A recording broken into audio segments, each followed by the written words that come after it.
Good evening student. जैसा कि कल मैंने थर्ड लेक्चर लिया था रासायनिक अभिक्रिया एवं समीकरण, जो हम टेंथ साइंस की जो साइंस पढ़ा रहे हैं उसमें मैंने केमिस्ट्री पहले स्टार्ट किया, रसायन विज्ञान। मेरा जैसा कि आपको पता है मेरा चैनल बायोलॉजी मेंटर है, आप इसको सब्सक्राइब कर लेंगे जो नए बच्चे हैं। ओके, तो मैंने कल का मैं रिमाइंड करा रहा हूँ थोड़ा सा। रासायनिक समीकरण को संतुलित करना बताया था। ओके, उसमें मैंने जो संतुलित रिएक्शन करना बताया था उसमें एक मेथड बताया था, एक विधि बताई थी, अनुमान विधि। उसको हिट एंड ट्रायल मेथड बोलते हैं। तो उसमें मैंने दो उदाहरण दिए थे। तो एक उदाहरण ये लिया था, कॉपर सल्फेट प्लस आयरन, और ये हमारे पास बना था जाके FeSO4। एक सेकेंड,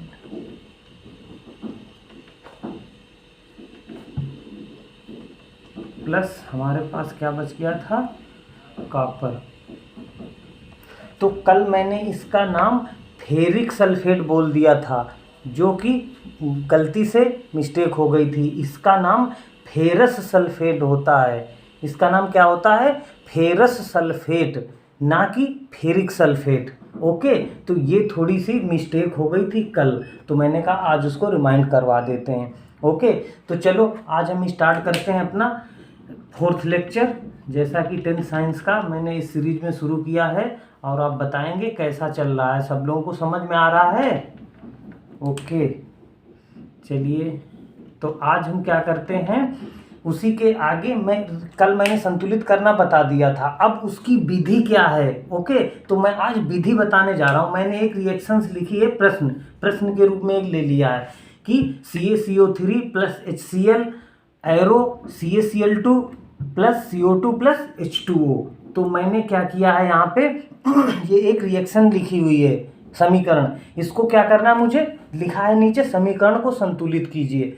ठीक है, तो मैं क्या कर रहा हूँ, इसका मैंने अब तक के जितने जो बच्चे नए हों तो वो पहले मेरे फर्स्ट लेक्चर से लेके थर्ड लेक्चर तक देख लें, फिर उन्हें ये समझ में आएगा, वरना समझ में नहीं आएगा।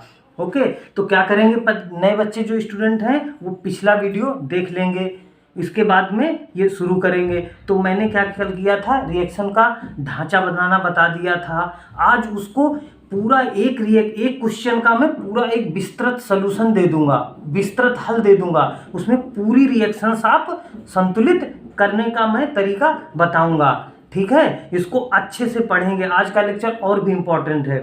तो अब हम शुरू करते हैं। उत्तर में क्या हम लोग लिखेंगे, समीकरण को संतुलित करने से पहले एक बोले प्रतीक और सूत्र के चारों ओर एक बॉक्स, इस टाइप का स्क्वायर बना देते हैं, बॉक्स बना देंगे। ओके, तो सबसे पहला पॉइंट ये हो गया हमारा। फिर कहते हैं ध्यान रखना है कि समीकरण को संतुलित करने की प्रक्रिया में बॉक्स के अंदर कोई परिवर्तन नहीं करना है। ठीक है, संतुलित करने के लिए जो भी समीकरण लिखी है बॉक्स के अंदर हमें कोई भी परिवर्तन नहीं करना है। अब मैंने क्या किया, जैसा कि सॉल्यूशन हल में बताया उत्तर में, कि जो हमारे पास अभिक्रिया है समीकरण, उसके जो उसमें हमारे कंपाउंड हैं उनके क्या करेंगे, हम चारों ओर प्रतीक और सूत्र, जैसे कि ये सूत्र हो गया, ये भी सूत्र हो गया, या प्रतीक होते हैं, प्रतीक सूत्र के चारों ओर एक स्क्वायर डिब्बा बना देते हैं। ये मैंने डिब्बा बनाया, ये बनाया, सभी मैंने डिब्बे बना लिए हैं। ठीक है, अब हम इसको आगे देखते हैं। हाँ, तो बॉक्स बना देते हैं। ओके, अब ये कह रहे हैं ढांचे के प्रत्येक तत्व के परमाणुओं की संख्या को लिख लीजिए। मतलब ढांचे के प्रत्येक परमाणु, जैसे मैंने अभी ये टेबल बनाई है, अभी आपको समझ में आ जाएगा क्या मैं कहना चाह रहा हूँ। ढांचे के प्रत्येक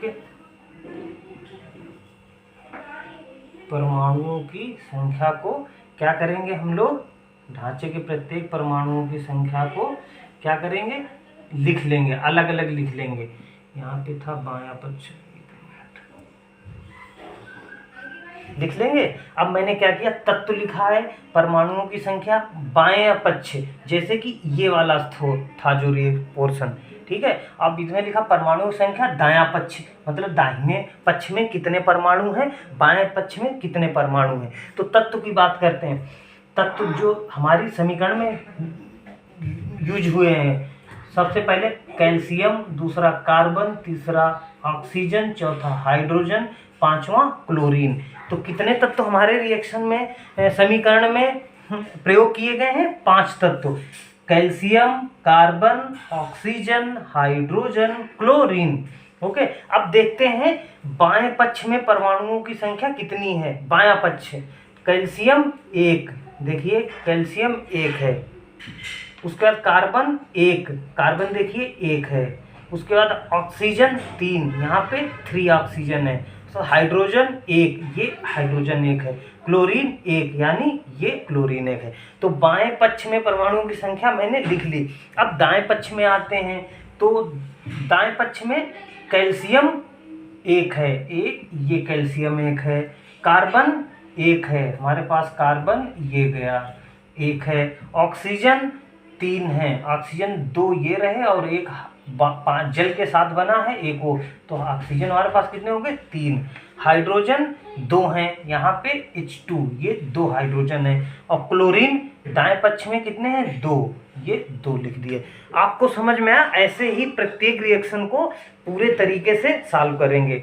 अब हम इसकी लैंग्वेज के रूप में ले लेते हैं, लैंग्वेज ले लेते हैं। अब देखते हैं ये क्या कह रहे हैं। तो बाएं साइड में हमारे जितने परमाणु थे, परमाणुओं की संख्या, और दाएं साइड में जितने परमाणु थे वो मैंने अलग अलग करके लिख लिए हैं। इतना समझ में आ गया। अब देखते हैं इसी को, जो ये इन्होंने परमाणु लिखे हैं, इसी को इन्होंने नीचे हिंदी में लिख दिया है, समझाने की कोशिश की गई। अब देखते हैं, हम देखते हैं कि बाएं पक्ष, आपको समझ में आ रहा होगा, मैं हाइड्रोजन, ये बोले हाइड्रोजन और क्लोरीन, ओके, के परमाणुओं की संख्या क्रमशः 1-1 है।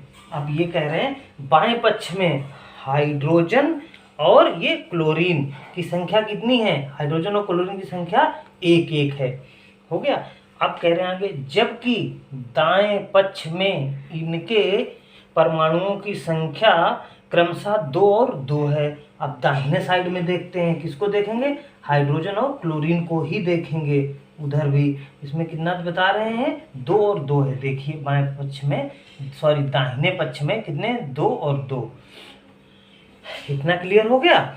अब कह रहे हैं अर्थात दोनों पक्षों में इन तत्वों के परमाणुओं की संख्या असमान है, मतलब समान नहीं है। क्योंकि जब हमें संतुलित समीकरण बनानी है तो दोनों पक्षों में परमाणुओं की संख्या क्या होनी चाहिए, समान होनी चाहिए। और इसमें क्या कह रहे हैं, दाएं पक्ष में कुछ और है, बाएं पक्ष में कुछ और है। तो इस वजह से हमें ये संतुलित रिएक्शन नहीं है, अभी इसको हमें संतुलित करना है। उसी के लिए हम लोग स्टेप बाय स्टेप मेथड पढ़ रहे हैं। ठीक है, अब आगे पढ़ते हैं। तो मैंने इनमें क्या बताया, असमान है संख्या, दोनों में असमान है। अब क्या करते हैं, इसको स्टेप बाय स्टेप आगे देखते हैं। अब हेडिंग है, दोनों पक्षों में प्रत्येक तत्व के परमाणुओं की संख्या बराबर करना। कि दोनों पक्षों में हमें परमाणुओं की संख्या क्या करना है, बराबर करनी है। आते हैं, देखते हैं। कैल्शियम, कार्बन और ऑक्सीजन के परमाणुओं की संख्या दोनों पक्षों में समान है। अब देख सकते हैं आप, कैल्शियम, कार्बन, ऑक्सीजन, ये कैल्शियम है, ये कार्बन है, ये ऑक्सीजन है। ये देखिए बाएं पक्ष में 3-1-1-3, इसमें भी 1-1-3, दोनों पक्षों में बराबर है, समान है। तो कह रहे परमाणु संख्या दोनों पक्षों में समान है, अतः कैल्शियम कार्बोनेट के तत्वों में कोई परिवर्तन नहीं करते हैं।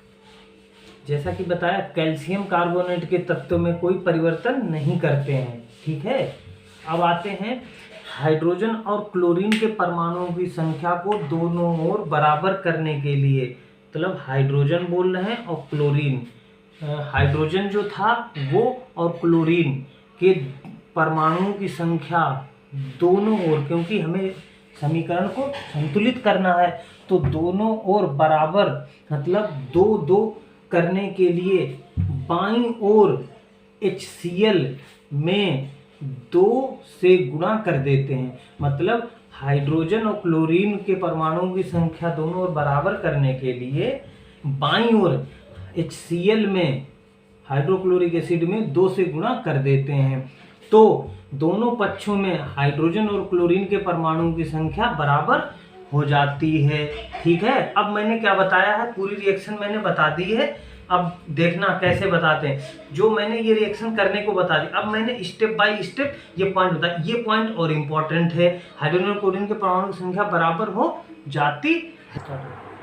हाँ, तो अब मैंने पूरा स्टेप बता दिया था। अब बताते हैं अंततः संतुलित समीकरण निम्नवत हो जाता है। ठीक है, बताया था HCl में तो 2 से मल्टीप्लाई कर देते हैं। तो CaCO3 था, अब यहाँ पे HCl था तो 2 से मल्टीप्लाई यहाँ पे कर दिया तो CaCl2 + CO2 + H2O। अब देखते हैं ये मैंने क्या किया, समीकरण क्या हो गया, संतुलित समीकरण हो गया। ठीक है, अब देखते हैं हम रिएक्शन में बराबर करवाते हैं परमाणु। देखिए दोनों साइड बराबर हैं कि नहीं, कि आप अपने हाथ से चेक कर सकते हैं रिएक्शन। ठीक है बच्चों, जैसे कि देख सकते हैं बाएं पक्ष में परमाणुओं की संख्या और दाएं पक्ष में परमाणुओं की संख्या मैं ऑलरेडी आप लोगों को बता चुका हूं। अगर दोनों साइड में आप देखेंगे, अपने से काउंट कर लेंगे, अगर काउंट करने के बाद में देख लेंगे, अगर दोनों साइड में परमाणुओं की संख्या सेम है तो संतुलित हमारी रिएक्शन है। देखते, कैल्शियम 1 है हमारे पास, बाएं पक्ष में 1 है, इधर कैल्शियम कितना है, 1 है। ठीक है, उसके बाद में हमारे पास कार्बन कितने हैं, इधर 1 है। ठीक है, इधर कितना कार्बन हमारे पास है, ये भी 1 है। कितना कार्बन है, 1 है। उसके बाद मेरे ऑक्सीजन कितने हैं, 3। इधर कितने ऑक्सीजन, 2 ये और 1 ये, 1 और 2, 3 ऑक्सीजन यहाँ पे, 3 ऑक्सीजन। अब हमारे पास देखते हैं हाइड्रोजन कितने, इधर 2 हैं, इधर हाइड्रोजन कितने हमारे पास 2 हैं, इधर क्लोरीन कितनी है, 1 और ये मल्टीप्लाई है तो कितने हो गए, 2। हमारे पास क्लोरीन कितने, 2। तो हमारे पास टोटल कितने हो गए, आप लोगों को मैं काउंट करना बता चुका था। इधर हमारे बाएं पक्ष में कितने हैं, 3 2 5, 5 2 7, 7 2 9, टोटल एलिमेंट परमाणुओं की संख्या कितनी है, 9। इधर देखते हैं 2 1 3 1 4 2 6 2 8 और 1 9। ठीक है, तो हमारे पास इधर कितने, दाएं साइड में कितने हो गए, 9। तो टोटल परमाणुओं की संख्या कितनी हो गई, हमारे पास कितनी परमाणुओं की संख्या हो गई, फिर से काउंट करते हैं, 2 1 3 1 4 4 2 6। 1 सेकेंड, इसमें कुछ गड़बड़ हो रहा, कैल्शियम एक बार फिर देखते हैं। तो देख लिया, इधर हमारे बाएं पक्ष में कितने हैं, कैल्शियम 1 है, कार्बन 1 है, ऑक्सीजन 3 है, हाइड्रोजन 2 है, क्लोरीन 2 है। तो टोटल हमारे पास 5 और 4 9, टोटल 9 परमाणु हो गए बाएं साइड में।